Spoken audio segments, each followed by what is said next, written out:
Motherboard desktop का। और आज हम बात करेंगे VRM सेक्शन के बारे में। तो VRM सेक्शन को समझने से पहले हमको SMPS का नॉलेज होना बहुत ज़रूरी है, क्योंकि SMPS से ही हमारे मदरबोर्ड को पावर सप्लाई मिलता है। सारा सप्लाई SMPS से मिलता है। तो SMPS अगर हमारा SMPS काम नहीं करेगा तो बोर्ड में अलग अलग तरह का प्रॉब्लम देखने को मिलेगा। तो SMPS का नॉलेज होना बहुत ज़रूरी है, क्योंकि SMPS के जो वायर रहते हैं उसके हिसाब से ही इसके अंदर अलग अलग प्रॉब्लम का सॉल्यूशन है। तो सबसे पहले हम बात करते हैं ये जो ATX कनेक्टर है। तो ये जो है 24 पिन का कनेक्टर होता है और इसमें -12 वोल्ट जो कि ब्लू वायर से निकलता है SMPS के। और SMPS का जो सप्लाई है सीधा यही कनेक्टर पर आता है। कहाँ से आता है? ये वाला जो 4 पिन का कनेक्टर दिख रहा है, ठीक है, ये 4 पिन का कनेक्टर जो दिख रहा है यहाँ से आता है। और VRM सेक्शन CPU सॉकेट को ऑन करने के लिए, CPU सॉकेट को ऑन होने के लिए सप्लाई चाहिए 1 से लेके 1.5, 1 से लेके 1.5 के अकॉर्डिंग मिलना चाहिए। और यहाँ से मतलब 12 वोल्ट सप्लाई हमको यहाँ से मिलेगा। SMPS 12 वोल्ट सप्लाई मिलता है यहाँ से।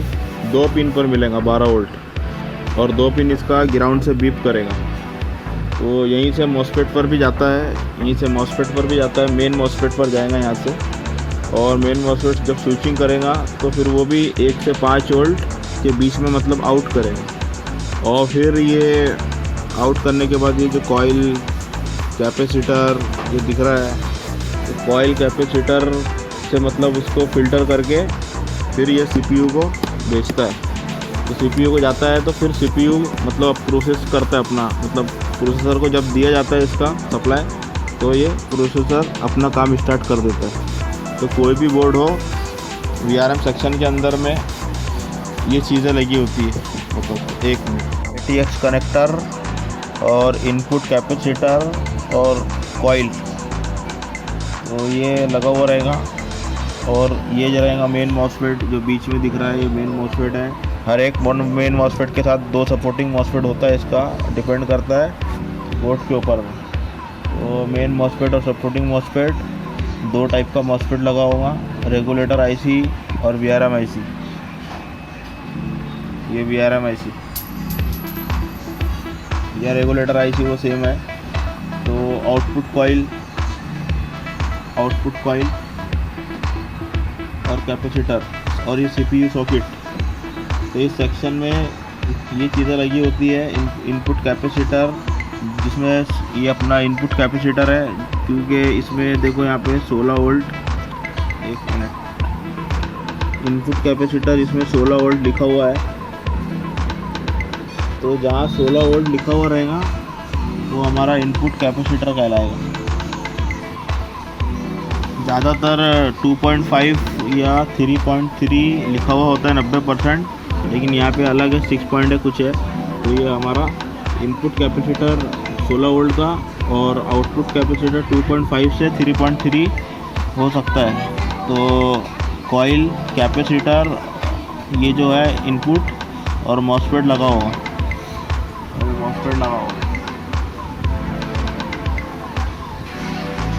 तो 4 कॉइल है। तो जितना कॉइल रहेगा उसके अकॉर्डिंग उसका MOSFET भी रहेगा। तो 4 कॉइल है तो 4 MOSFET है। यहाँ पे 4 कॉइल है तो 4 MOSFET है। इसका मतलब ये है कि जो डायरेक्ट MOSFET पर 12 वोल्ट का ड्रेन के ऊपर में, मतलब MOSFET के ड्रेन पर 12 वोल्ट डायरेक्ट सप्लाई आएगा SMPS यहाँ से। किसी बोर्ड में 5 वोल्ट भी आता है। मतलब जितना कॉइल रहेगा उसके हिसाब से उसमें MOSFET भी उतना ही रहेगा। लेकिन एक MOSFET के पीछे में 2 सपोर्टिंग MOSFET रहेगा, यानी एक MOSFEट मेन वाला है तो उसके एबज में 2 MOSFEट सपोर्टिंग रहेंगे। तो VRM सेक्शन में जो आने वाले प्रॉब्लम होते हैं, death condition, no display condition, shorting condition, hanging condition, over heating वगैरह, ऑटोमेटिक सडनली ऑफ ऑन, तो ये सब VRM सेक्शन के सिम्टम्स है, प्रॉब्लम है। तो हम जानते हैं अभी ट्रेसिंग कैसा करते हैं। मदरबोर्ड हो उसका इनपुट जो कैपेसिटर है वो हमेशा 16 वोल्ट रहेगा, चाहे कोई भी मदरबोर्ड डेस्कटॉप का कोई भी मदरबोर्ड हो। जैसे कि मैं इसमें दिखाता हूँ, तो ये देखो VRM सेक्शन के अंदर में ये 16 वोल्ट यहाँ पे दिया हुआ है। ये है हमारा इनपुट कैपेसिटर।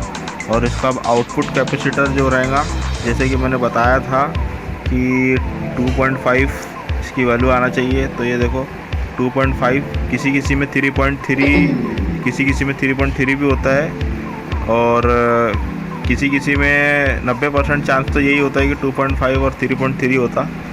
तो ये देखो, और ये अभी दूसरे मदरबोर्ड में ये देखो, ये है 16 वोल्ट। दूसरे मदरबोर्ड में ये 16 वोल्ट इनपुट और आउटपुट।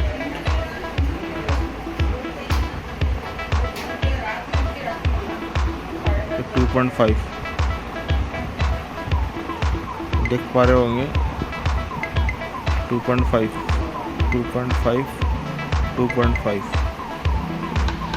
बट यहाँ पे 16 वोल्ट है यहाँ पे भी, लेकिन ये जो आउटपुट है ये 6.3 है। तो बताओ कमेंट बॉक्स में कि ये 6.3 है। तो मैंने बताया था आपको ज़्यादातर 2.5 और 3.3 90% मिलता है, कुछ बोर्डों में ही ऐसा मिलेगा आपको। ये पूरा अपना VRM सेक्शन ही है। और क्या बोलते हैं, इसके अंदर में ये जो सॉकेट दिख रहा है ये AMD का है, जैसे कि यहाँ लिखा हुआ भी है AM3। AMD का पूरा सॉकेट है ये AM3। इसके अंदर में बीच में गैप नहीं मिलेगा आपको, ये पूरा ऐसा इस तरह रहेगा ये, जैसे कि ये वाला है। इसके अंदर में इस टाइप का है, इसके अंदर में भी इस टाइप का है, लेकिन ये AMD के इसके इसमें इस तरह आएगा। तो ये ध्यान रखना, और यहाँ लिखा हुआ भी रहेगा, यहाँ से भी आप देख सकते समझ सकते हैं। इस सेक्शन के अंदर में मॉसफेट ही हमारा सबसे ज़्यादा ख़राब होता है। जो मॉसफेट है हमारा ये सबसे ज़्यादा ख़राब होता है। 90% मैंने अभी तक के जो देखा हूँ तो मॉसफेट ही सबसे ज़्यादा ख़राब होता है। देखना क्या है कि सोर्स और गेट, अगर मॉसफेट का सोर्स और गेट आपस में बीप करता है तो मॉसफेट शॉर्ट है, ख़राब है। तो अगर एक मॉसफेट में बीप करता है तो सीरीज़ में लगा हुआ रहता है, तो दूसरा भी मॉसफेट बीप करेगा, तो इसको बाहर निकाल के ही हमको फाइनल टेस्टिंग करना होता है। दूसरे मॉसफेट का भी सोर्स और गेट बीप करेगा। एक मॉसफेट भी शॉर्ट होगा तो बाकी के जितने मॉसफेट लगे हैं वो भी शॉर्ट हो जाएंगे। तो एक एक करके उसको निकालना है 1 बाय 1, और उसके बाद फाइनल टेस्टिंग करना है। तो मॉसफेट शॉर्टिंग है, वो वैसे VRM सेक्शन में शॉर्टिंग है। उसको कंफर्म करने के लिए ये वाला जो कनेक्टर है, इससे हमको कंफर्म हो जाता है। तो ये जो कट दिख रहा है यहाँ पे कट, तो ये कट में यहाँ पे 12 वोल्ट रहेगा, और ये बाजू वाले में 0. ये जो ग्राउंड है, यहाँ पे ग्राउंड पर रख के हमको अगर बीप करेंगे यहाँ पे चारों तरफ से तो हमारा शॉर्टिंग कर लाएगा। और इसका एक्चुअल रीडिंग ये है कि 12 ये कट के तरफ से आना चाहिए, और ये वाले कट पे 0 यानी ग्राउंड। ठीक है, कनेक्टर हमारा बीप करता है चारों तरफ से, तो हमारे VRM सेक्शन के अंदर में कहीं ना कहीं शॉर्टिंग है। और ज़्यादातर तो मॉसफेट 90% तो मॉसफेट ही है मेरा, ज़्यादातर शॉर्ट देखा हूँ मैंने। और जहाँ 12 वोल्ट जा रहा है वो जगह पे हमको शॉर्टिंग के लिए चेक करना है। इनपुट कैपेसिटर शॉर्ट होगा तभी भी प्रॉब्लम आएगा, और हमारा मॉसफेट अगर शॉर्ट होगा तभी भी प्रॉब्लम आएगा, और कभी हमारा IC ये भी शॉर्ट होगा तो प्रॉब्लम आएगा। आउटपुट के कैपेसिटर में भी शॉर्टिंग आ जाता है कभी कभी CPU के सॉकेट में भी प्रॉब्लम आ जाता है। अब मैं आप लोग को बताता हूँ कि इस सेक्शन के अंदर में प्रॉब्लम है कि नहीं। 5 सेकंड के अंदर आप पता कर सकते हैं।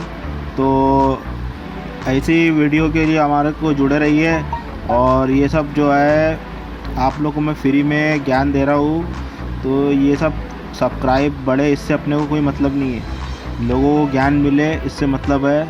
ये ज्ञान के लिए लोग इधर से उधर धक्के खाते हैं, बेवकूफ़ बन जाते हैं, और लास्ट में उन लोगों को कुछ मिलता नहीं है। तो मैं जो बता रहा हूँ कोई एडिटिंग नहीं है, direct come to the point वाला काम है। तो ठीक है, अभी मैं बताता हूँ। एक जो यूट्यूब के अंदर में बहुत कम लोग को मालूम है, जैसे कि आउटपुट का जो कैपेसिटर है ये, या फिर आउटपुट की कॉइल है, तो ये हमारा प्रोसेसर है। तो ये अपना प्रोसेसर की पिन, ये प्रोसेसर का जो कैपेसिटर दिख रहा है, इसमें हम डायरेक्टली शॉर्टकट हम इसका सीपीयू का कोर वोल्टेज को पता कर सकते हैं। तो इसका ट्रेसिंग भी बताऊंगा मैं आप लोग को। तो इसके अंदर में जैसे कि मैंने स्टार्टिंग में बोला था कि इसका जो वोल्टेज है कोर है 1 से लेके 1.2, 1.3, 1.4, 1.5 तक के आता है। अगर इतना वोल्टेज आ रहा है, ज़्यादातर तो 1.2, 1.3 तक के रहता है, लेकिन 1.5 भी हो सकता है। अगर ये वोल्टेज प्रॉपर मिल रहा है तो हमारा ये कोर वोल्टेज यानी कि ये सेक्शन हमारा 100% ओके है। और अगर कोर वोल्टेज अगर नहीं बन रहा है जो अभी बताया, तो फिर हमको डिटेल में चेक करना पड़ेगा। और अगर बोर्ड ऑन ही नहीं हो रहा है तो ये जो 4 पिन है ये वाली, इसकी चारों तरफ से बीप नहीं आना चाहिए। अगर बीप आता है तो फिर वो शॉर्टिंग का केस है, फिर वो एक उसका प्रोसीजर है, वो मैं अभी प्रैक्टिकल आपको बताऊंगा। तो इसी तरह से दूसरे बोर्ड में भी यही है, इसका आउटपुट कॉइल कैपेसिटर और ये वाला पिन के अंदर में जो कैपेसिटर है, इसमें कोर वोल्टेज हम आराम से 1 पॉइंट से लेके 1.5 तक के अंदर में चेक कर सकते हैं।